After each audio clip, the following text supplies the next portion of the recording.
the Biofriendly Podcast. It's the Biofriendly Podcast. Did everybody go potty? Nope.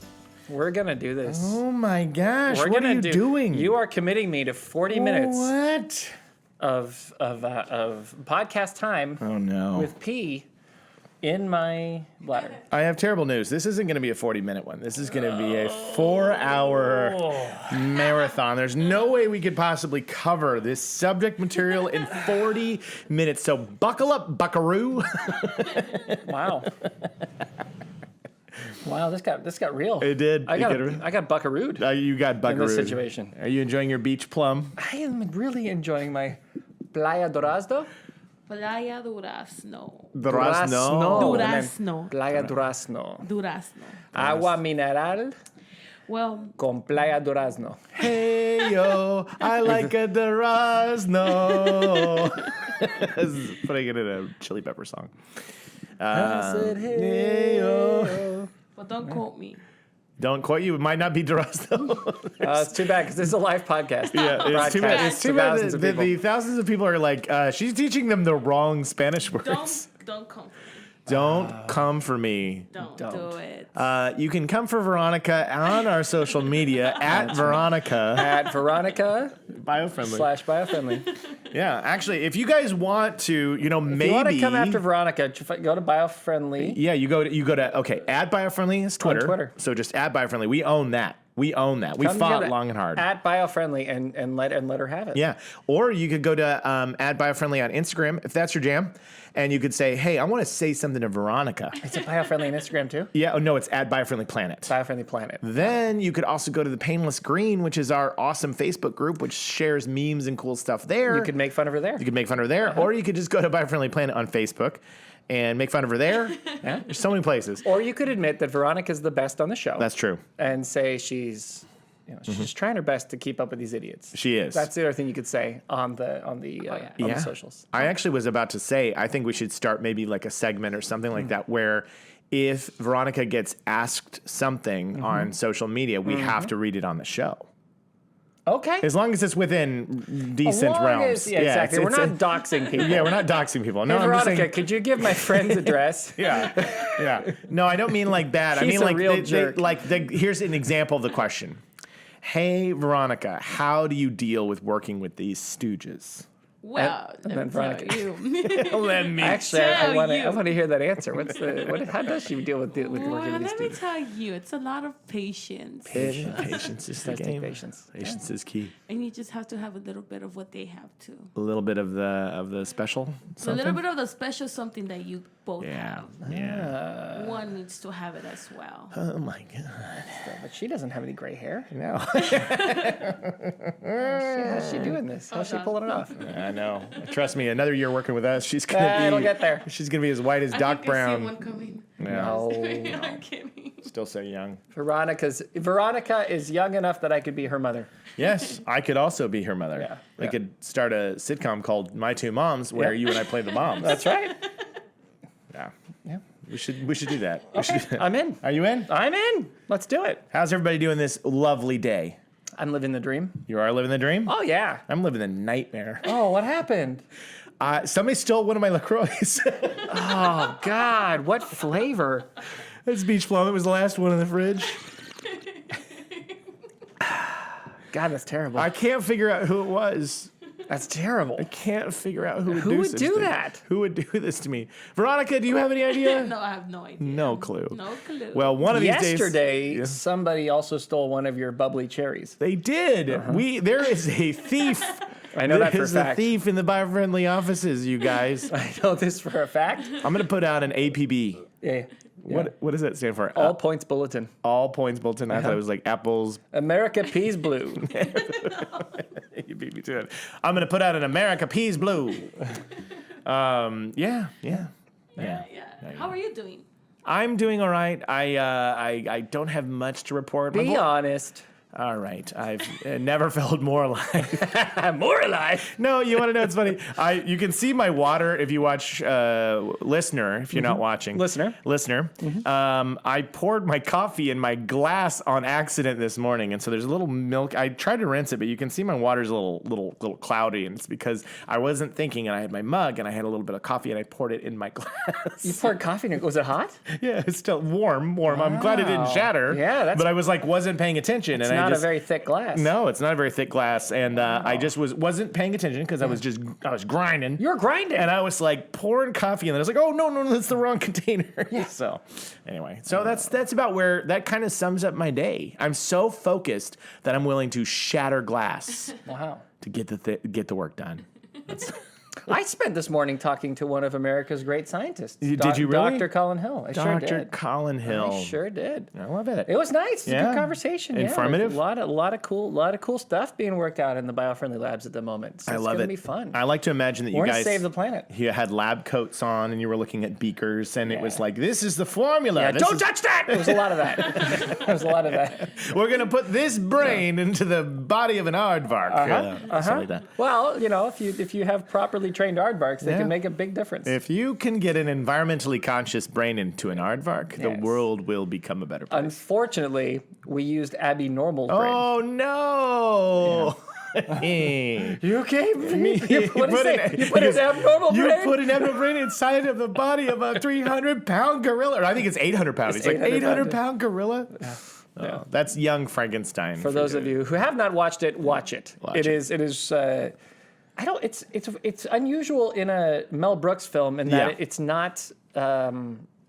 It's like a lot of Mel Brooks's comedy is very cutting edge and like I would say undoable today. Yeah, probably because of how free it was with just the jokes. Yeah, the jokes could fly. But that one was a little more. I don't want to say reserved because it's still insane. It's insane, but it's like you could tell that Mel Brooks grew up watching like Frankenstein versus the Mummy or Dracula or whatever. He saw these old movies and he was like, I want to do one of those. I want to do like my take on it. So it's all black and white. It's got Gene Wilder. It's got Peter Boyle as Gene Wilder helped him write it. Yeah, that's right. Gene Wilder's a killer writer. And so that's probably why it's a little bit on the less cutting edge because Gene didn't have the same sensibilities in terms of comedy. Yeah. Well, I think you're right. I think Mel Brooks liked to push that envelope as far as possible. Yeah.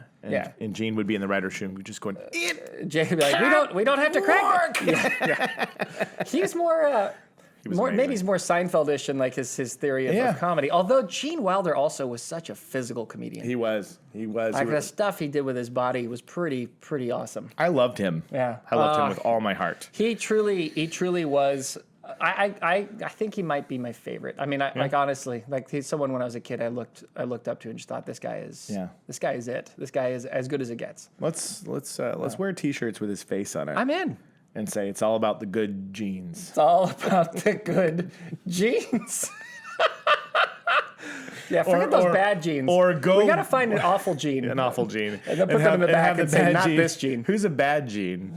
I don't know. Or you could have the shirt say "Go Wilder." You could also put Eugene Levy on the front of that too, and say it's all about the good genes. It's all about the good genes, and have Eugene Levy, have Gene Wilder, Billie Jean King. Billie Jean King. I don't think that counts. Eugene O'Neill. There you go. Yeah. Not a lot of genes. No, we need more genes. More genes. Hey, parents. There's a gene shortage. There's a gene shortage.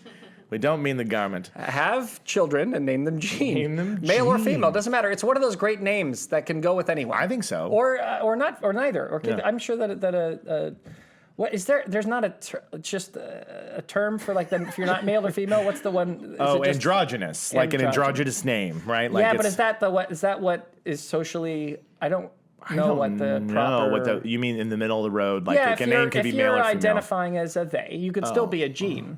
But is that? Do I just say he, she? I mean, the males, females, and you say all. All. Just say name your kid Gene. All. It's a good way. It's a good middle name because it's like it could go either way. I've met female Genes and I met male Genes. It's a great name. Yeah. It's a great name. It's been decided. And I just don't think that we should allow for 1 second this world to continue without more Genes. That's all I'm saying. Court adjourned.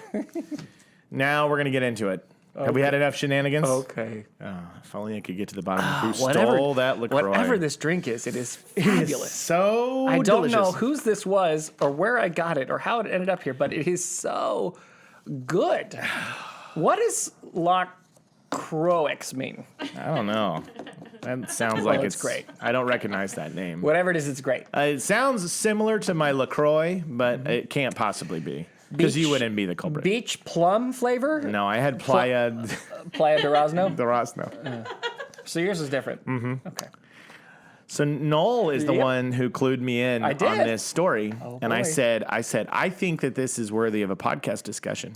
Okay. And I'll tell you why. Why? We could be on the precipice of a scientific war. What? There could be a scientific war. This is probably the most Aren't we already scary kind of in a subject. scientific war? I feel like science is in the middle of just Yeah, but our normal war is between science and the people. This is Right. between scientists. Science and It's a science? Scientific war. Science and science. Oh God. Okay, you This ready? is serious. So They both know how to make bombs. Exactly, and they're both very smart, and so the arguments are very well spoken and well said and Woo-wee. articulated, and everybody in the room is the smartest guy in the room, and so it's never going to end. How complicated when everybody in the room is the smartest guy in Right, the room. right, and gal, all of them. Smartest guy. You're telling me and gal. Gene's in this room? Gene's in the room. Gene's in the room. Oh my God. So scientists plan the resurrection of an animal that's been extinct since 1936. And I would love to be surprised and tell you that I don't know what this animal is, but Yes. there's two reasons why I know what this animal is. One, because I know exactly just because of where I come from, Right. which animal went extinct that was Yes. famous in 1936, but also I sent you the article, so You I'm did. cheating. So it is the Tasmanian tiger. Yes, not to be confused with the Tasmanian devil. Different. No, It's that guy's different- a real stinker. And that guy's still alive. They're still out there. They are endangered, but they still exist. The Tasmanian devil, we're working to try to save them. yeah. Tasmanian devils go, "Wow, wow, wow, wow," but Tasmanian tigers just go, "Meow." And yes. Well, okay, so the biggest way to describe the difference is a Tasmanian devil is kind of like it's like a small dog. Yeah, it looks kind of a dog or like a big mole. Yeah. But it's got kind of sharp teeth. hyena qualities to Hyena it. qualities to it, definitely. Like the Tasmanian devil's more like that. Yeah. The Tasmanian tiger is not actually a tiger, except that it has stripes. Yeah. Sometimes they often have stripes. It actually is also dog-like. It's more like a coyote. Right, Like right. a coyote, except a little bit larger. Yeah. And it has a retractable jaw. So like its jaw opens super big. Oh my God. And it has like kind of larger teeth, not as big as like a saber-toothed tiger or anything, Yeah. but like almost like a tiger where it has larger teeth on the bottom and the top. So when it opens its mouth, Yeah. it looks like an alien monster. But Right. it's really an interesting Yeah. friggin' animal. Yeah. And it's a marsupial, so it holds, just like kangaroos, it holds its babies in a pouch. No surprise. Yet another marsupial from Australia.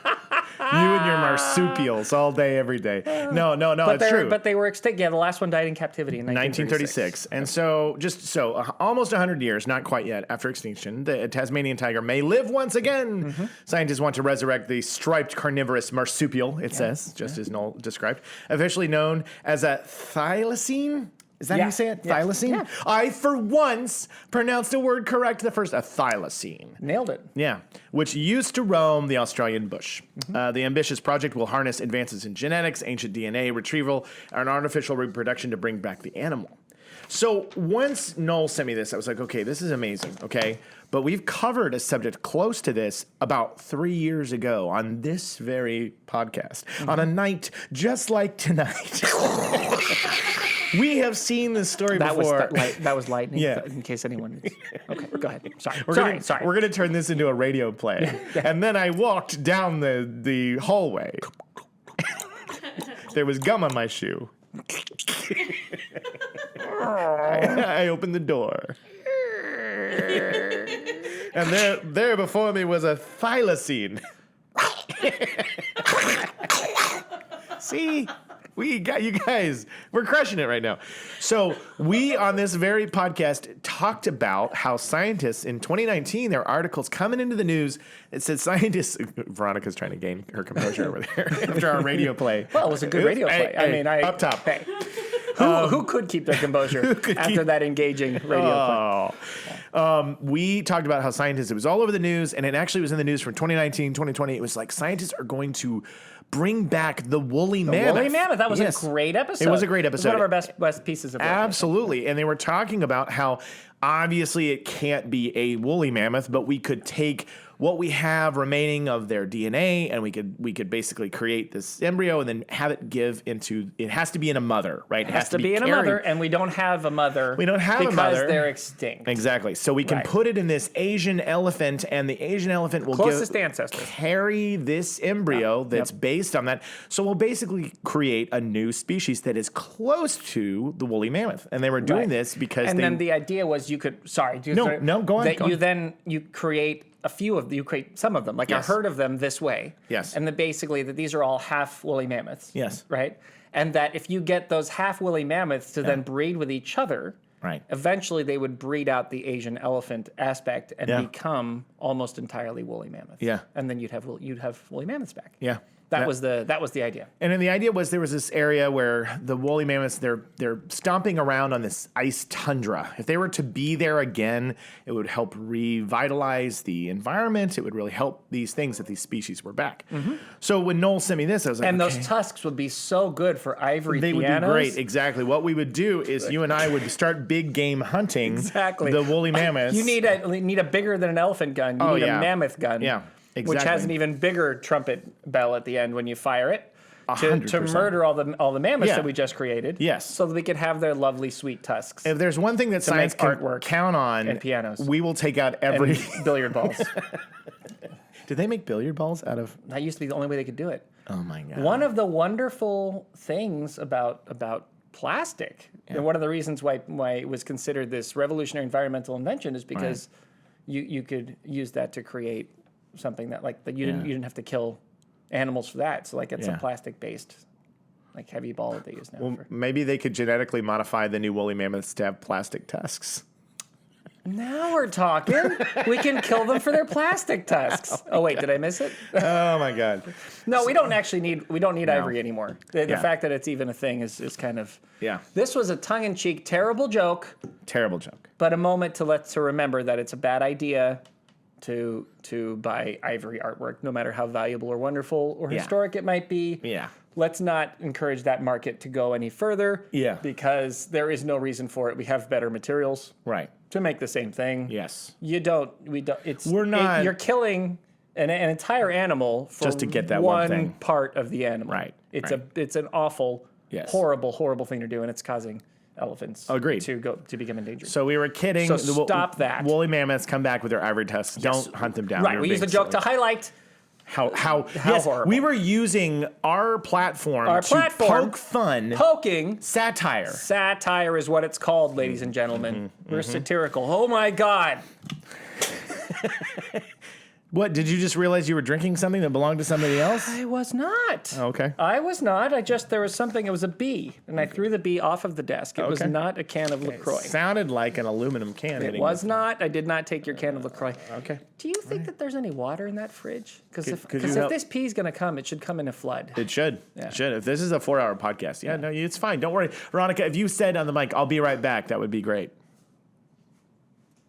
I'll be right back. That was it. That was the one. Sorry, were we talking about something? So we were talking about this thing, but this is where it led me. So we're talking about bringing this thing back, and then I thought about the woolly mammoth thing, and then opened up, and this is where we began encroaching upon our war. Okay. I mean, Noel, can you reach your arm forward? You don't want to be in the shot? Just the arm. Ronnie doesn't want to be in the shot.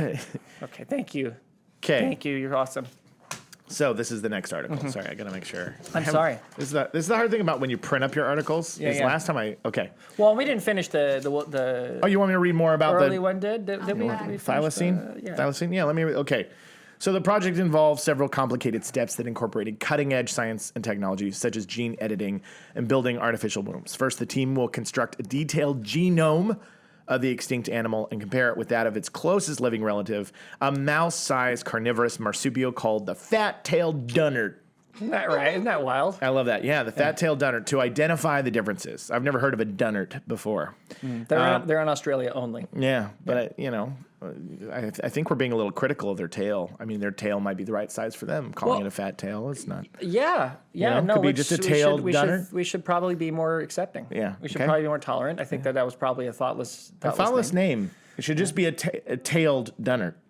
Yeah. Now, but what about Dunnerts that have smaller tails? Like a Dunnart. A Dunnart. Okay. Dunnart and a tailed Dunnart. Okay. Let it be known these animals have been renamed. Okay. So once the team has successfully programmed a cell, they said the stem cell and reproductive techniques involving Dunnarts and surrogates would turn that cell back into a living animal. So this is exactly what we have. It's kind of more Jurassic Parky a little bit, right? And this is why I'm talking about the science war. Yeah, because the what we were talking about with the mammoths was, okay, while also wild and scientific, it's less Jurassic Parky, right? So what I mean by Jurassic Parky is, if you remember that the classic book novel by Michael Crichton with film made by Steven Spielberg, Yes. it's turned into this hit franchise. Franchise of That's films. the word you're That's looking for. Thank you. Yeah. God, the brain is it's got cobwebs in it. Well, it's because it's late. It's late in the day. Well, I usually do this first thing First when thing in my the morning brain's when we're working. sharp, but in And the the later afternoon- it goes, the dumber I become. Yeah, especially after We all know lunch. this. If we eat, that's the problem. And I just had lunch like a flipping dolt. like a fat-tailed Dunnart. Like a fat-tailed Dunnart. And I'm not taking that out of the name for No, you. you should bleep it. Yeah. A bleep-tailed Dunnart. Okay, I will. Wouldn't that be a nice misunderstanding? Yeah, Especially maybe. if you leave the F in there. Maybe like The bleep-tailed Dunnart. we can call that species that. So Yeah, anyway, no, I was a saying franchise Jurassic Park. franchise Jurassic Park. The concept behind that was that you get from an amber-covered mosquito from the Jurassic period. Right. Get a dinosaur. You're able to extract blood from a dinosaur and then fill in the holes in the DNA from that blood with modern animals that might be able to fill in the hole, right? And then you create with the DNA directly a dinosaur. Okay, Yeah.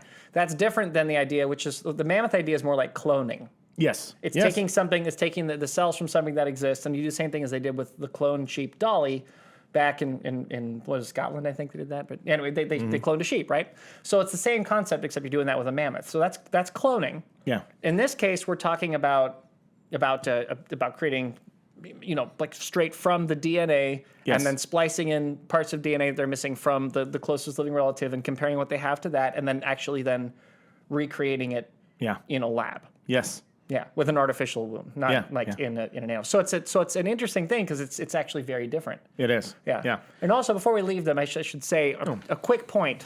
Did you have something from the article that I missed? About the poor Tasmanian tiger and how it ended up not existing. About the backstory on why it became extinct. Well, how it became extinct. Share that right? part, yeah. So when the Aussies moved down to Tasmania, they saw this like kind of frightening looking dog that scared the crap out of them. That acted a lot like a coyote. It would eat small animals. It would eat if you left your kid out, just like a coyote would, it'll nab it. It'll take it, right? Yeah. They act kind of the same way, right? And so they also would get into they get into the agriculture, the planting. They were kind of like what they would consider a pest. A pest, right? Rodent. And instead of dealing with it, in such a way that you can just kind of keep it out and discourage it from going where you don't want it to go, they just shot all of them. They just killed them. And so Aussies murdered basically the entire species. It sounds like you often highlight the fact that Australians murdered a lot of environmental things and animals and stuff. So, we did. So I just want to send that point home. Yeah. Way to go, Australia. I just think that there's a couple things you gotta.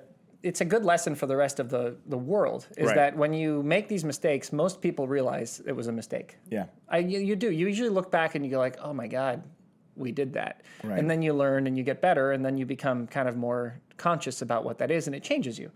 And in Australia and New Zealand, it's the same in New Zealand. Like down there, they kind of realize that they screwed a lot of things up that way and they're very environmentally conscious. Yeah, because they learned their lesson. Yeah, and I think that America's on the way too, and I think that everyone else will kind of get there. Unfortunately, some folks are behind. China and India are making a lot of big environmental mistakes at the moment, but they'll realize it and they'll get there. And then what we try to do now is just to help the process along, so you can speed it up a little bit. Speed it up. So listen to the Biofriendly Podcast, and then you'll fix everything because that's what we're doing. Yep. The last thylacine's name, the one living in captivity, was Benjamin. Yeah.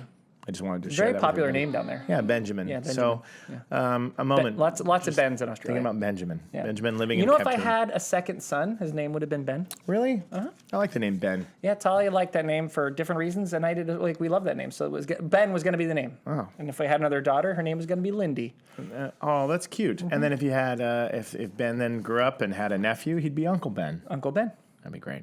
With great power comes great responsibility. And sometimes I call my son, whose name is Owen, I call him Obi. So it tells you how obsessed I am with the Star like a Wars. little Obi-Ben Kenobi. Yeah, more Obo than Obi, but I do call him Obi. It is kind of funny when you think about this now, because I think I'm a huge Star Wars fan, obviously.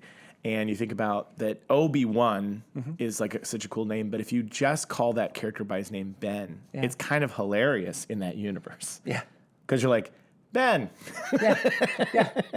It's just kind of funny to me. Yeah. Because you got to, I mean, Luke's also a very normal name, but it's just funny because everything else kind of seems of the Star Wars universe. Right. But then there's just Ben. It's like having a guy in the universe named Mike. You know? Yeah. Like, hey, Mike, put the lightsaber down. You know? Oh, I love that. I actually think that they missed an opportunity with like in Star Wars with naming them, having the mom name them. Really? I do, because I always thought that you've got, the parents are named Owen, and Veru's not that normal of a name, but the names on Tatooine are more, sorry, we're going to Like such a Star Wars pedestrian. thing. They're more like you get out average into names. into the outer reaches, and people just have kind of more normal names. Yeah. But you get into the city where everyone's all hip and with it and cool, and you've got Obi-Wan and Qui-Gon. Yeah, and yeah. You got these Funky names. Yeah, you got these weird ass names. Yeah, yeah. So I kind of always thought that Luke was named by his foster parents. Yeah, and that would By be Owen good. and Veru, and they named him. Yeah, but right? then And that Leia they is messed kind it of up though, didn't they? Yeah. They had it be like Luke. Yeah, and Leia sounds regal, right? Yeah, so Leia you think does that sound regal. Leia would have been named by her foster parents, who Yeah. were both royalty. Yeah. I'm just saying. Just saying. I'm not saying that George Lucas screwed up his whole movie, but I am saying that he screwed up his whole movie. Noel has some notes, George. I love the movies. I love the movies. I know. Not the new ones, but I love the old movies. Yes. Yes. If you want to hear how much Noel doesn't like the new movies, on go at back least to 3 or 4 of the Christmas. podcast. It's on Christmas of 2020, and then again we circled back with it on Christmas 2021. It's Both because Sean episodes. comes on the show. Sean comes and on he the show. talks about different Movies. shows and movies and things, and I just get all hopped up. When you get I into so Star hopped Wars, up. you get so hopped Will up. you give me all that candy canes and chocolate? And He has the Christmas spirit coursing through his veins, and then you'd say Star Wars, and he I lose it. unravels. I lose it. So What are we talking about? So we have the Tasmanian devil named, Tasmanian tiger. Yeah. They're bringing back. Thylacine. So he sent me this article. It's about that situation. We knew about the woolly mammoths. So then I started to dig a little deeper, and this is where we're talking about the war on science. Because some of these things I started war between scientists. Okay. This is where I started to see that there's clearly a defining line between the two different people working in this direction. Okay. So bringing back the woolly mammoth and other extinct creatures may be impossible, is what this article says. Might It says, capturing enough of an extinct rat's genome to recreate it turned out to be harder than scientists thought. Okay. An extinct rat, I can't say that word right. An extinct rat that once lived on an island in the Indian Ocean may have put the kibosh on scientists' dreams of resurrecting more famous extinct animals, like the woolly mammoth. The Christmas Island rat disappeared just over 100 years ago, but researchers now say even its detailed genome isn't complete enough to bring it back to life. So this is so there's been a whole bunch of these creatures that they're talking about bringing back from extinction. This entire movement is called de-extinction. Okay. So so it's funny because when I started searching this subject, if you type in de-extinction, this is where it goes crazy out there. It goes nuts. Yeah, because what's been going on is there's been this group that's come along, and they're called, what's the name of it? Colossal. Okay. And I'm telling you, I'm not dissing you, Colossal, but this sounds like a movie. This company, Colossal, is the one that's been gaining millions and millions and millions of dollars on investments of recreating species. And this guy that wrote this article that I read here, it literally sounds like it's Jeff Goldblum at the table. As Ian Malcolm. Yes, as Ian Malcolm in Jurassic Park. And he's just saying, we are getting into some stuff that you guys are going to regret. And I'm going to read. You went about it because you thought you could, but you never took the moment to ask you if you should. Exactly. I read this and I was like, this guy is like trying to warn us and saying, look, you're going around and you're saying, I don't know. So it says de-extinction, humanity's triumph or a colossal mistake. He's flat out using their name against him. It says it seems some very powerful and influential scientists have not heard the phrase "Don't count your chickens before they hatch." As scientists from the University of Melbourne. Let's pronounce it University of correctly. Melbourne. Thank you. And the American biotech firm Colossal have added yet another extinct species to the list. Another extinct species. They're bringing back Yetis. A list of colossal plans to de-extinct the thylacine, more commonly known as the Tasmanian tiger. So this is what made this guy go, people. I've written about Colossal before, he says, the Texas-based biotech company that made a splash in the papers with its ambitious... This is in first person? Yeah. Okay, you got to try it. You got to try it. Try to Ian document. Try your best. A little bit. It doesn't have to be great, but just try it. I've written about Colossal before, the Texas-based biotech company that made a splash in the papers with its ambitious, insane proposal to resurrect woolly mammoths via gene editing Asian elephants, then reintroduce them to their original habitat range. That's really good. Is it good there? You're killing is it good there? it. Okay, You are good. crushing it. Okay. Their stated goal for doing so was that the mammoth's effect on the environment would theoretically restore the mammoth steppe biome, which died out with its woolly namesake. They argue that restoring this habitat would help restore permafrost and fight climate change. A likely story. A likely story. And he says, I'll go ahead. You did great. Okay. I've said it before and I'll say it again. Reintroducing mammoths back to their home after so long is likely to do more harm than good. It wouldn't be the first time humans have introduced a foreign species to solve a problem, only to make things worse. The Asian carp and cane toad invasions come to mind. Australia is still covered with cane toads. Really? Yeah. So I don't know much about that. He references, and I didn't have time to research deeper. This is the whole idea of you've got so you accidentally introduce the wrong insect, and then you've got to kill the wrong insect, so you introduce the wrong frog, and then you've got to kill the frog, so you introduce the wrong rabbit, and then you got to kill the rabbit, so you introduce and then you just go down the chain until you have now. All of these different random species just freaking eating everything. Right. And so it's dangerous because you're messing with, so as much as humans and we have affected the world that is around us, the step forward, this goes on to say, to take an environment and say, I know what we'll do. We'll bring back a species that died out. He's like, it's one thing to go 100 years ago, but it's another thing to go 4,000 years ago. You're running the risk of creating something that cannot be in that environment without causing this domino effect of damage, like you just talked about, right? That you're bringing in, a different species. You spent so much time wondering if you could that you never bothered to ask if you should. Exactly. And I know that what I'm reading here is more of like a think piece. You know what I mean? This isn't like a guy just writing an article about the news. He's sharing his full on feelings on it. But as I read it, I was like, it is worth saying. They're all getting very gung-ho about it. Now, thankfully, there's articles coming out and there's scientists that are going, it seems like a pipe dream. It seems like we're so far away. Like within, our lifetime, maybe we'll see it. And then there's others that are saying, by the end of this decade, we will have done it. We've already cloned one. It didn't live long, but, whatever. There's things like that are happening. But I think it's worth just stopping and looking at the situation and saying, how much are we going to let Colossal start creating species? And that's what made me feel like we're looking at a real life Jurassic Park, that it was the real deal. Well, let me tell you something. Okay. We're going to do it. It's going to happen. I would love to say that we could have a really compelling argument to stop it, and we do. Yeah. And I personally think that if something has gone extinct, that's because of the rule of Darwin. And if humanity was to disappear, then we should disappear, right? You think something survives because it survives. Right, That's it. I agree. The only rule in the game that we live in is survive. That's it. Everything else is extra. That's just like sub games. Yeah. The number one rule of the game is survive, and if you fail to do that, you're done. You lose. You're out. Yeah. Now, so that's my kind of general feeling on it. I think dinosaurs. Would it be cool to see one? Yeah, sure. But they're extinct for a reason. Right. There's a reason they're gone. And they would probably struggle to survive today for some reason as well. Yeah. And I think that the woolly mammoth would also struggle to survive today if we brought it back. Yeah. I think that the thylacine was already sequestered to one small island off the coast of another, completely like on its own island. Yes. Right? Yeah. So like, it was in the middle of nowhere. And probably going to die off at some point anyway. I don't think we should have sped it up. I don't think having a bunch of humans shooting him was good. But look, this is how it goes. This is the way it works. Like things evolve and they either survive or they don't. Yeah. So I don't necessarily agree with it. Yeah. I don't necessarily agree with bringing him back.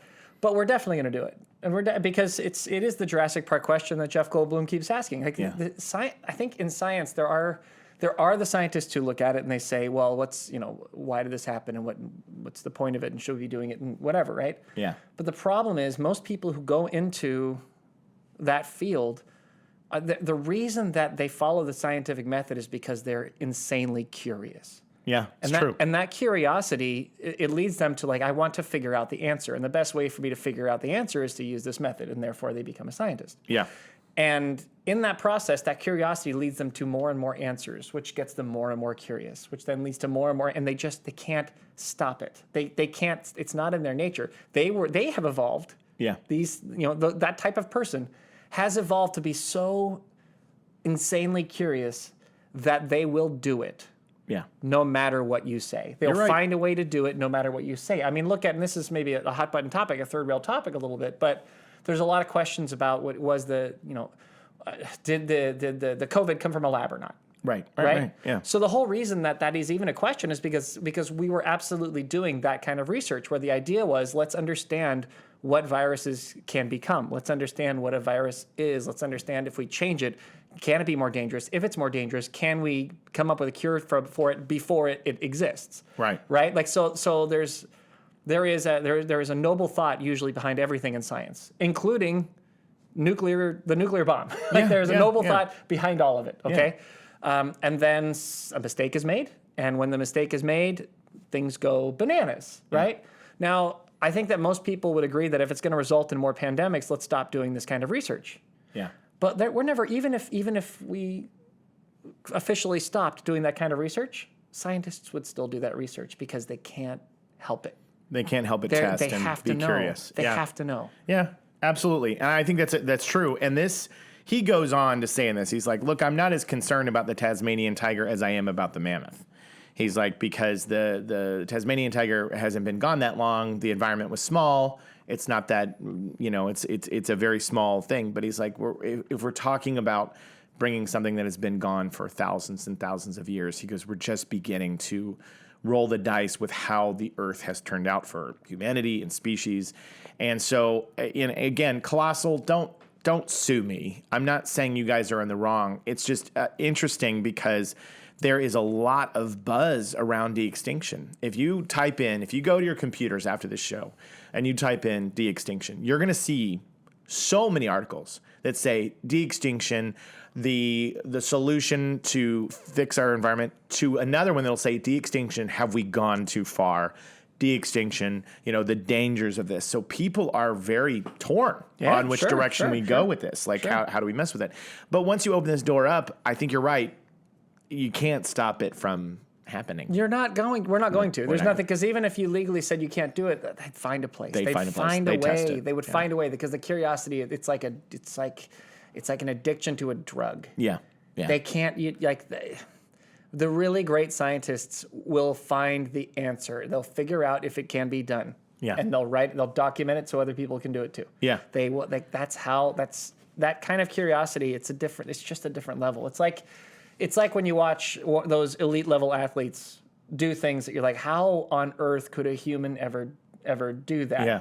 You just put that kind of level of incredible into a different area, and it's the area of this curiosity to mind, and that's what you get in these kinds of scientists. And they're not gonna. It's like they're not gonna pick. You're not gonna stop Michael Jordan from picking up a basketball. Exactly. I'm sorry, you're not gonna do it. He's gonna find a basketball. He's gonna do it. Yeah. Because that's what he was built to do. Yeah. So I don't think we're going to stop it, no matter what someone might want. And if it's not Colossus, it'll be someone else. It'll be someone else. But here's my demand. Are you ready? Yep. I carry a lot of.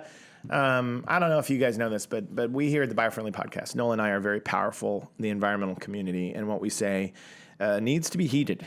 Okay, you need to listen to our words. We carry a lot of clout, and no one more so than Veronica. But I'm gonna the cloutiest of us. Cloutiest. I'm gonna flex my clout right now, and I'm gonna say, here's what I'm gonna say. Ooh, okay, look at that, you ready? You ready for this clout to be dropped? Snap. Go on.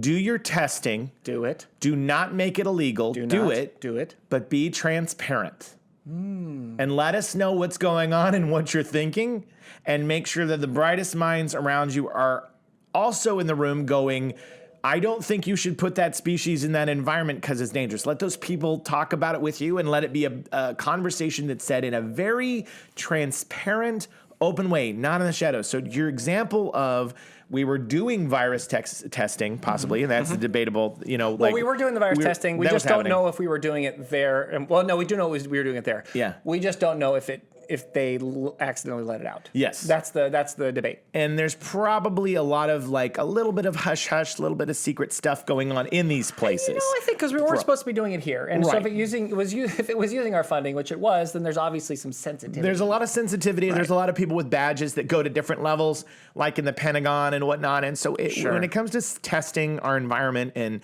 whether or not you're going to recreate with DNA a new species or an extinct species and bring back a lot of things that aren't alive and have been gone for a long time, just talk to us about it. That's my demand. Just be transparent. Just be like, hey guys, we were thinking about doing this, and then just be like, a show of hands. Who wants to have a woolly mammoth back? And if there's not a lot of support for it, then don't bring the woolly mammoth back. That's my demand. Is that unreasonable? I mean, you have flexed. You have we've just established that you have power. So we have power. Obviously. The Biofriendly Podcast is one of the most persuasive podcasts in the environmental world. I don't think people realize that, but what we say goes sometimes. I think that it would go better for Colossal if they went that direction. I agree. If they were thoughtful in that manner, and if they were open and they were transparent, and then they did things in a way that had some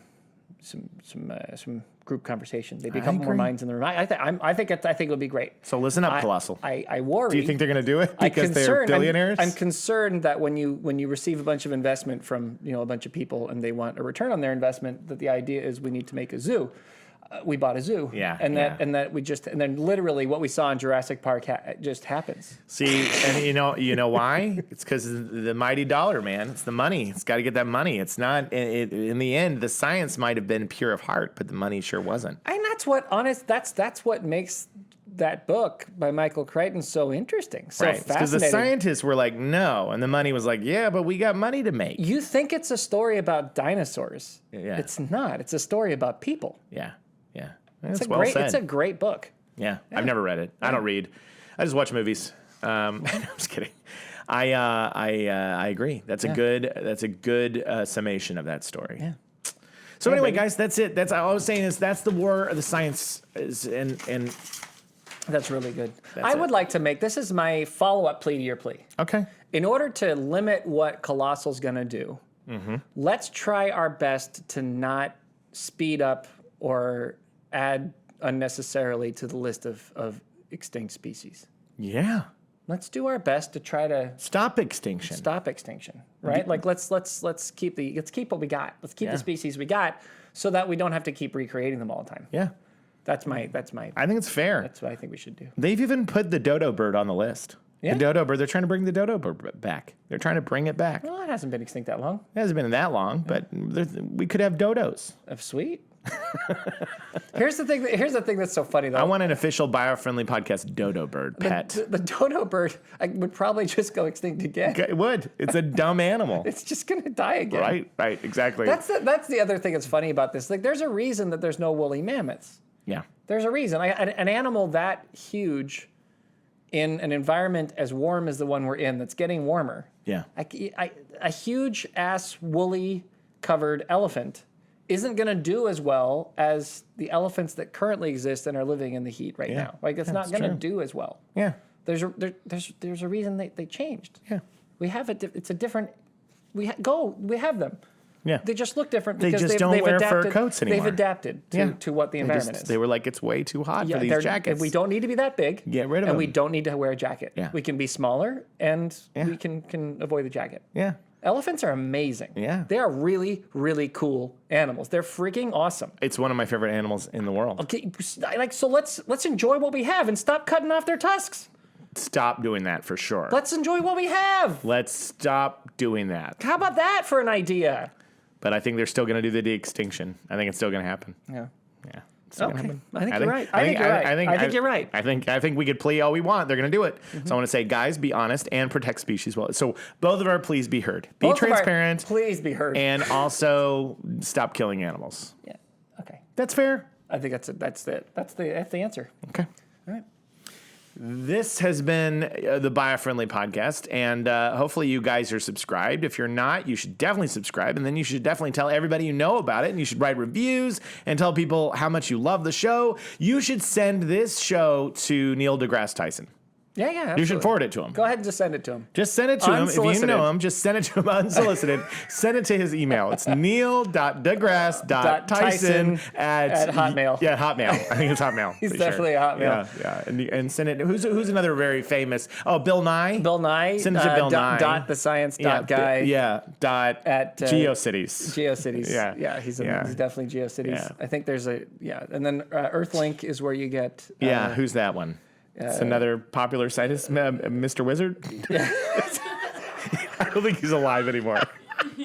Mr. Wizard was a guy on Nickelodeon. Mr.Wizard at earthlink.net. So send our shit all these people. Yeah. But more than science, just send it to Carl. Yeah, you know what? Send it to Sagan. Carl Sagan. Carl.Sagan Sagan.com. at grave.com. At the afterlife. Yeah. No, he's right. Send it to Judy, Seth, Pearl, Barbara, Manny, David, Edward, Lisbeth, and Shikari. Yes. And Jean. Jean. And Jean. And Jean. Send it to Jean. Yeah. Okay. Yep. All right, you guys, that's it. Share it. Share it. That's the point. Send it to Jean. Tell your friends about the Biofriendly Podcast. You probably have a friends. lot of friends who are like, I don't care about the environment, I don't give a poop.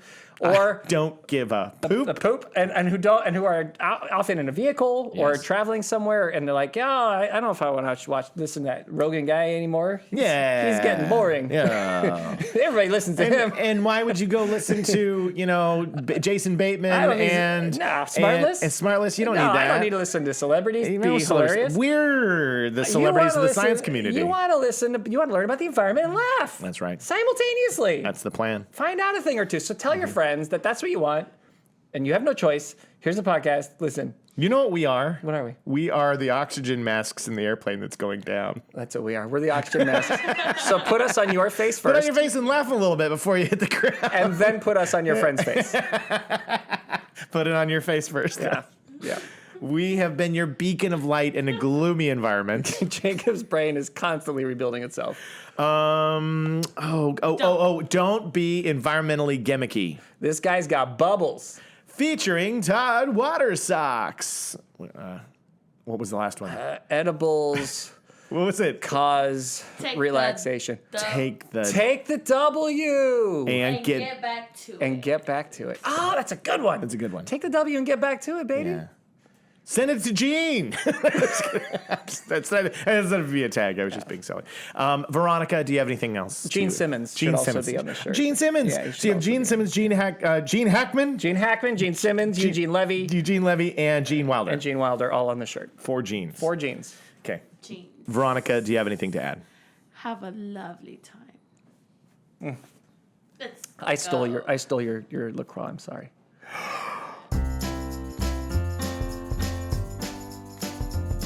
It's the Biofriendly Podcast. It's the Biofriendly Podcast.